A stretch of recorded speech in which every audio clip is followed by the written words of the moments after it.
Welcome to IBTV. Jogulamba Gadwal జిల్లాలో machine Bhagiratha నీరు సరఫరా సమస్యలపై సింగవరం 1 గ్రామ సర్పంచ్ గొంగొళ్ల ఈశ్వర్ ఆవేదన వ్యక్తం చేశారు. ప్రభుత్వం వేల కోట్లు ఖర్చు చేసి ప్రతి ఇంటికి త్రాగునీరు అందించాలని లక్ష్యంగా ప్రాజెక్టు నిర్మించినప్పటికీ గ్రామాలకు నీరు చేరడం లేదని చెప్పారు. సుమారు 44,000 కోట్ల వ్యయంతో నిర్మించిన ఈ ప్రాజెక్టు ప్రయోజనం ప్రజలకు అందడం లేదని విమర్శించారు.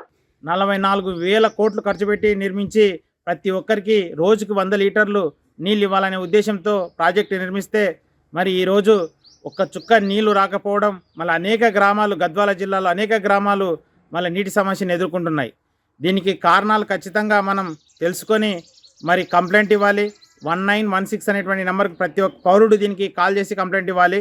ఎందుకంటే నీళ్లు ఖచ్చితంగా ప్రతి ఒక్కరికి అందాల్సిన బాధ్యత ఉంది. మరి అదేవిధంగానే ఈ 44,000 కోట్ల ప్రాజెక్టు వల్ల దాదాపు ఒక గ్రామానికి వచ్చేసి 3.5 కోటి ఖర్చు అయింది. మరి 3.5 కోట్లు అంటే 2018 నుంచి ఇప్పటి వరకు కూడా అంత బడ్జెట్ మనకు గ్రామాలకు కేటాయించలేదు. మరి నీటిపైన ఇంత పెద్ద భారీ అమౌంట్ ఖర్చు పెట్టి కూడా వ్యవస్థలు పనిచేయట్లేదంటే ప్రజలు ఎంత ఇబ్బంది పడుతున్నారో చూడండి. మరి అదే 3.5 కోటి పెడితే ఒక గ్రామంలో ప్రతి ఇంటికి ఒక వాటర్ ప్లాంట్ నిర్మించవచ్చు.